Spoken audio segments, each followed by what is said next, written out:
Morning to all. आप सभी कैसे हैं? मैं उम्मीद करता हूँ आप सभी बहुत अच्छे होंगे और पढ़ाई लिखाई भी अच्छे तरीका से चल रहा होगा। तो चलते हैं, हम लोग स्टार्ट करते हैं फिर से स्टैटिस्टिक्स, और उसमें भी हम लोग को टॉपिक चल रहे थे मेजरमेंट ऑफ डिस्पर्शन। तो आप लोग रेडी होंगे और चलते हैं। क्योंकि मैंने लास्ट क्लासेज में जितने भी कॉन्सेप्ट थे, फार्मूला था, उन तमाम चीजों पे हमने डिस्कशन करवाया। आज और हम लोग सिर्फ और सिर्फ फार्मूला और प्रैक्टिकल क्वेश्चन का हम लोग क्या करने वाले हैं, प्रैक्टिस करने वाले हैं। तो चलते हैं। डिस्पर्शन में जो स्टार्टिंग का जो प्रैक्टिकल क्वेश्चंस होते हैं वो रेंज से स्टार्ट होती है। तो देखेंगे सबसे पहले रेंज क्या होता है उसके बारे में समझते हैं। रेंज इज इक्वल टू होता है L माइनस एस, ठीक ना। दूसरी होती है कोएफिशिएंट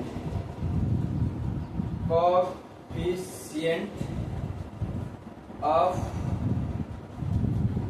रेंज, ठीक है, इज इक्वल टू होता है L minus S upon L plus S. ये दो चीज होंगे, क्या समझे? रेंज का मतलब L minus S, L for largest value, L is equal to largest value, ठीक ना, और S फॉर स्मॉलेस्ट वैल्यू, ठीक है। यानी कि जो भी डेटा, थोड़ा मैं एक बार ऑन कैमरा देख ले रहा हूं क्या ठीक से दिखाई दे रही है, क्योंकि यहाँ पे क्या होती है, थोड़ा सा कैमरा मूव कर जाती है, इसीलिए थोड़ा सा दिक्कतें की संभावना बन जाती है। अब मैंने ठीक कर दिया हूँ, आप लोग बताएंगे कि कैसा है। हाँ सर ठीक है, ठीक है। Coefficient of range is equal to L minus S, मतलब जो भी लार्जेस्ट वैल्यू होगा उसमें से हम लोग क्या करने वाले हैं, स्मॉलेस्ट वैल्यू को लिस्ट कर देंगे। कोएफिशिएंट ऑफ रेंज की कैलकुलेशन करनी हो तो largest minus smallest upon largest plus smallest, where L for largest value, S for smallest value. मतलब आपको जो डेटा दिया रहेगा उस डेटा में से क्या करना है, लार्ज में से स्मॉल वैल्यू को लेस कर देनी, ठीक है। तो आई होप आपको फॉर्मूला समझ में आ गया होगा।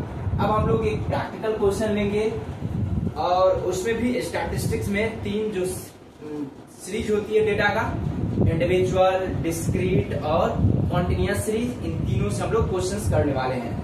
तो देखिए हम लोग लेते हैं, तीनों का लेंगे क्वेश्चन। एक होगा इंडिविजुअल का डेटा, ठीक है, दूसरा होने का है डिस्क्रीट सीरीज, और तीसरा क्या रहेगा, कंटिन्यूअस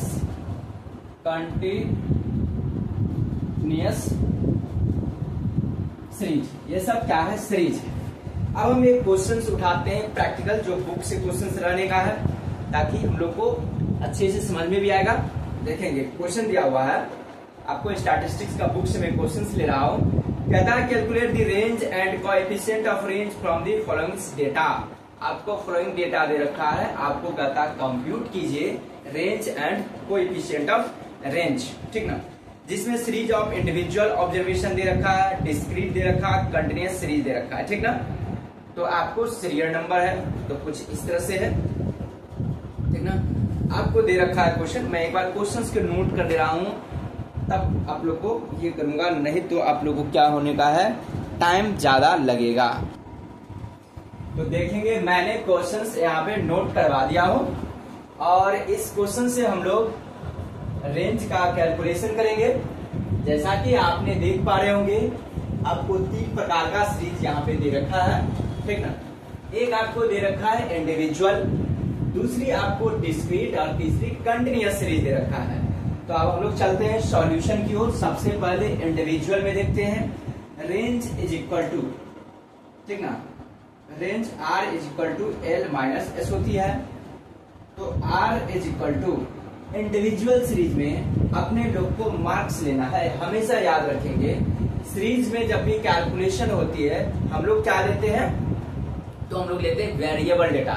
ये तो सीरियल नंबर 1 2 3 4 है, मार्क्स है मतलब ये वेरिएबल है, तो वेरिएबल का आंसर होती है। तो इसमें इस वैल्यू में सबसे लार्ज कितना है, तो आपको 72 है, माइनस स्मॉलेस्ट सबसे देखेंगे तो मेरे समझ से 24 है, तो कितना हो जाएंगे 72 माइनस 24 इज इक्वल टू 48 होने का है। उसके बाद coefficient of range R is equal to L minus S plus L plus S होंगे, ठीक ना। यहाँ पे होने का है 72 माइनस 24 अपॉन 72 प्लस 24, इसको माइनस करूंगा 48 होगा, अपॉन कितना होगा 96 होगा। इसको मैं डिवाइड कर दूंगा तो आ जाएगा 0.5, ठीक है। आई होप आपको बातें समझ में आ रही होगी कि हमने इंडिविजुअल सीरीज में कैलकुलेशन करी तो रेंज का कैलकुलेशन कुछ इस तरह से आया, जिसमें रेंज आपको आया 48 एंड कोएफिशिएंट ऑफ रेंज आपको आया कितना 0.5 आया। अब अपने लोग को चलना डिस्क्रीट सीरीज में, इस सीरीज की ओर मैं बात करता हूं, ठीक ना। ये तो हो गया आपको। अब अपने लोग को चलिए डिस्क्रीट सीरीज में, यहाँ पे भी देखेंगे एक मार्क्स गिवन है और नंबर ऑफ स्टूडेंट। तो मैंने बताया था, जो मैंने पार्ट 1 का जो क्लास लिया था, मतलब ये डिस्पर्सन का जो मैंने या स्टैटिस्टिक्स का जो भी मैंने क्लासेस लिया हूँ, तो आप मैं बार बार जिक्र करता हूँ कि जब भी डेटा डिस्क्रीट सीरीज जो होती है उसमें 2 ऑब्जर्वेशन दिया रहता है, उसमें आइटम रहता है। एक आपको इंफॉर्मेशन दी रहेगी वेरिएबल और दूसरी होती है फ्रीक्वेंसी का। वेरिएबल का मतलब क्या होती है, जो वेरी करती है, जैसे आपको दिया रहेगा वेजेज, इनकम, मार्क्स, ठीक ना। ये तमाम चीजों को हम लोग वेरिएबल बोलते हैं, ठीक है।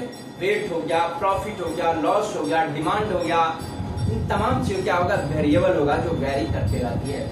उसके बाद फ्रीक्वेंसी हुआ जो नंबर में दिया रहेगा, number of student, number of employ, number of wages, ठीक ना, नंबर ऑफ कॉलेजेस, इन तमाम चीजों को हम लोग फ्रीक्वेंसी बोलते हैं, ठीक ना। तो यहाँ पे नंबर ऑफ स्टूडेंट का मतलब क्या हुआ फ्रीक्वेंसी है, और मार्क्स जो गिवन है आपको ये वेरिएबल है। तो जब भी आंसर आती है तो किससे, वेरिएबल से, क्योंकि डेटा जो दिया हुआ जो इंफॉर्मेशन होती है हम लोग को कैलकुलेशन किसी को करनी होती है वेरिएबल का। जैसे अगर किसी एम्प्लॉय का वेजेस दिया है तो दिया रहेगा नंबर ऑफ एम्प्लॉय इस तरह, तो फ्रीक्वेंसी हो गया। अब वेज दिया रहेगा इस तरह से, मतलब कि वो हो जाएगा वेरिएबल। मतलब अगर 80 है, मतलब कि 80 एम्प्लॉय का वेजेज अगर सपोज दिया रहेगा 10 इतना के रेंज में है, इसका मतलब ये हुआ। तो अपने लोग को मार्क्स से उठानी है, ठीक ना। तो range R is equal to क्या होगा L माइनस एस। तो R is equal to L यानी कि मतलब लार्जेस्ट इसमें कितना है 60 है, ठीक ना, और माइनस कितना स्मॉलेस्ट 10 है, तो इज इक्वल टू कितना हो जाएगा आपको 50 हो गया, ठीक ना। अब रहा बात coefficient of range R is equal to formula जानते हैं आप, L minus S upon L plus S होता है, ठीक है ना। तो ये हो जाएगा आपको 60 माइनस 10 अपॉन 60 प्लस 10, ये होंगे आपको यानी कि 50 अपॉन 70, ठीक है। अब मैं इसको डिवाइड करूँ, 0 से 0 कटेगा तो कितना बचेगा 0 पॉइंट कितना होगा 7 7 49 बचेगा 1, 7 1 7 बचेगा कितना 3 7 चौक 28, ठीक ना। 3 बीच में मिलूंगा तो कोएफिशिएंट ऑफ रेंज आपको निकल के आया 7.14 और रेंज आपको निकल के आया 50। मैं एक बार ऑन कैमरा देखता हूँ क्या आप लोग को दिखाई सही तरीके से दे पा रही है। तो हाँ सर, अच्छे तरीके से क्लास दिखाई दे रही है, ठीक ना। ये हो गया, मैंने यहाँ तो कंटिन्यूअस सीरीज का बना दिया, ठीक है, कोई बात नहीं है, ये मैं मुझसे छूट गया, ठीक ना। ये पहले बनानी चाहिए थी लेकिन कोई बात नहीं, ये भी तो सॉल्व करने थे, मैं इसको यहाँ पे सॉल्व कर दूंगा, ठीक ना। आप याद रखेंगे ये जो डेटा रहेगा ये इसको मैं यहाँ पे सॉल्व कर देता हूँ, याद रखेंगे ये इसका डेटा है, ठीक है, ठीक ना। अब हम लोग चलते हैं, ये तो मैंने कंटिन्यूअस सीरीज को बना दिया, अब मैं बनाऊंगा डिस्क्रीट सीरीज में। यहाँ पर भी देखेंगे डिस्क्रीट सीरीज में क्या है, मार्क्स है, मार्क्स को लेना है। हमेशा याद रखेंगे जब भी ली जाती है तो वेरिएबल ली जाती है हमेशा। चूंकि देखिएगा रेंज का कैलकुलेशन करना कोई बहुत ज्यादा टफ नहीं है, इसलिए बोला गया है ये डिस्पर्शन का सबसे सिंपलेस्ट मेजरमेंट है। क्या है, range is the simplest measurement of dispersion and it is rigid, ये रिजिड है, ठीक ना। बट ऑल द, इसका डिमेरिट क्या है, it is not depending on all the observation of item of the series. उस सीरीज का हर आइटम के पे की ऑब्जर्वेशन पे वो डिपेंड नहीं होती है, क्योंकि लार्जेस्ट माइनस स्मॉलेस्ट इतना इसका डिस्पर्शन है, बिखराव है मिड वैल्यू से, ये साबित करती है सिर्फ। तो अपने लोग को क्या करनी है, मार्क्स लेनी है। यहाँ पे मैं आऊंगा तो यहाँ पे भी होगा आपको range is equal to L minus S. यहाँ पे कितना होगा, एल का वैल्यू आपको दे रखा है 30, ठीक है, और small value 5 is equal to 25। उसके बाद कोएफिशिएंट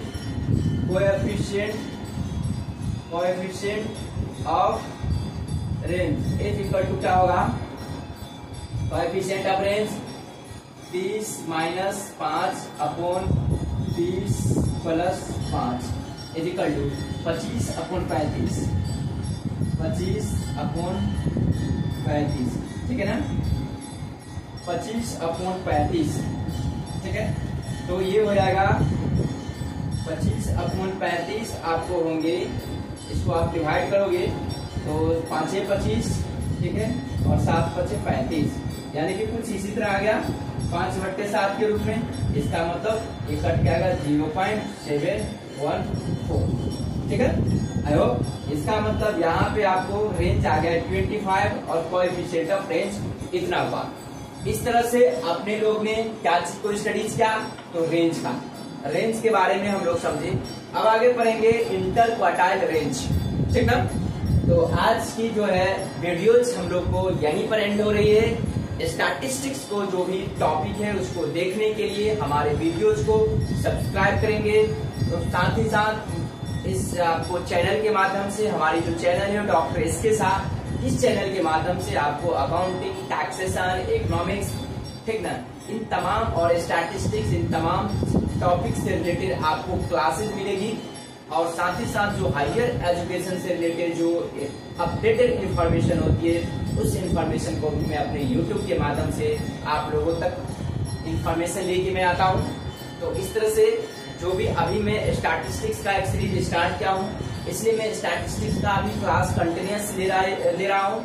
तो जो भी स्टूडेंट होंगे, ये जो मैं पढ़ा रहा हूँ, तो ऐसा नहीं आपको सोचना है कि सिर्फ आईकॉम में अगर कोई सिलेबस हो तो आईकॉम में काम करेगा या सिर्फ बीकॉम में। तो मेरा जो मोटिव होती है आईकॉम, बीकॉम, एमकॉम और यूजीसी नेट, इन तमाम चीजों तक का जो भी टॉपिक होता है उसको मैं 0 से लेकर के हाई लेवल तक मैं बताता हूँ। क्योंकि मैंने जो पार्ट 1 में बताया डिस्पर्शन में, उसका मैंने मीनिंग बताया हूँ, उसका ऑब्जेक्टिव बताया हूँ, ग्राफ बताया, उसका इम्पोर्टेंस, तमाम प्रकार के चीजों को मैंने एक्सप्लेन किया हूँ। तो अक्सर ईच एंड एवरी कॉन्सेप्ट को एक्सप्लेन की जाती है और उससे रिलेटेड आपको अक्सर यूजीसी नेट में एग्जामिनेशन में पूछी जाती है।